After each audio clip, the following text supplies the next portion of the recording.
हज़रत रमज़ान का महीना आने वाला है, करीब है, और मुबारक आपको भी हो, आपकी फैमिली को, और हमें भी, हम सब इस्लामी भाइयों को मुबारक हो बहुत बहुत।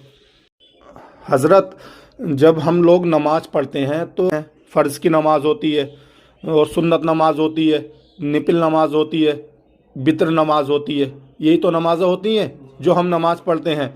तो इनकी नीयत मुझको समझा दीजिए ताकि हम सीख भी जाएं और अपने भाइयों को सिखा दें कि इस इन चारों चीज़ों की नीयत हमें कैसे माननी है, चारों नमाजों की। बहुत अच्छा सवाल है। देखिए, नमाज आपने बताया कि कितने तरीके की होती है। पहली बात, फर्ज नमाज होती है, जी। सुन्नत होती है। जी। सुन्नत में फिर दो कैटेगरी है, सुन्नत मुअक्कदा, गैर मुअक्कदा, ठीक। और नफल नमाज होती है, जी। और वित्र होते हैं। जी। तो मैं आपको नियत बताने की कोशिश कर रहा हूँ। देखिए, नियत दिल के इरादे का नाम है। जी। सरकार की हदीस है, इन्नमल आमालु बिन्नियात। तो अगर किसी ने इस सूरत में अगर ये हुआ कि नियत ना भी कही तो दिल में इरादा कर लिया, तो नमाज तो उसकी हो जाएगी। अलबत्ता जबान से कह लेना बेहतर है। जी।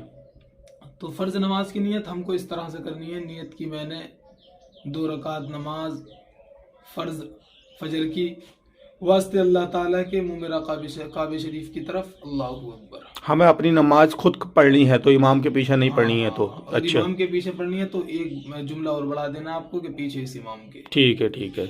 फिर रही बात सुन्नत की, तो सुन्नत की इस तरह से करनी है कि नियत की मैंने 2 रकात नमाज सुन्नत फजर की, मुँह मेरा काबे शरीफ की तरफ, और अल्लाहू अकबर।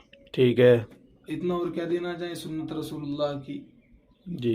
ना और हजरत, सजदे तो सब अल्लाह के लिए हैं, बस हाँ हमारे रसूल का जो है, रसूल का नाम इसलिए लेते हैं कि हमारे रसूल ने ही नमाज पढ़ी। हाँ हाँ। अच्छा।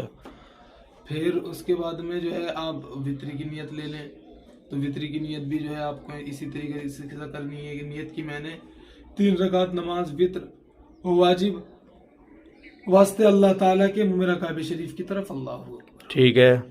और फिर आपको नफल नमाज की नियत भी इसी तरह करनी है कि नियत की मैंने 2 रकात नमाज नफल वास्ते अल्लाह ताला के मुँह मेरा काबे शरीफ की तरफ, अल्लाहू अकबर। अच्छा, माशाल्लाह के आसान तरीकों में जो बिल्कुल नमाज है। आसान, हाँ हाँ। बिल्कुल आसान तरीका है ये। अच्छा, कोई कुछ इस्लामी भाइयों के अगर याद नहीं हो सके तो इमाम साहब से याद कर लें, अगर उनके तब भी याद नहीं हो सके तो ये ध्यान में और मन में अपने रखें कि मुझे इस टाइम की नमाज पढ़नी हाँ है। हाँ, बस इतना ख्याल होना चाहिए कि अगर मतलब जो है फुकाहे कराम ने बयान फरमाया है कि ऐसा होना चाहिए कि अगर उसका हाथ पकड़ के पूछा जाए पीछे से कोई आके कि किस वक्त की नमाज पढ़ रहा है, तो वो ये कह दे कि मैं ज़ोहर की पढ़ रहा हूँ। बेशक, माशाल्लाह, अल्लाह अकबर।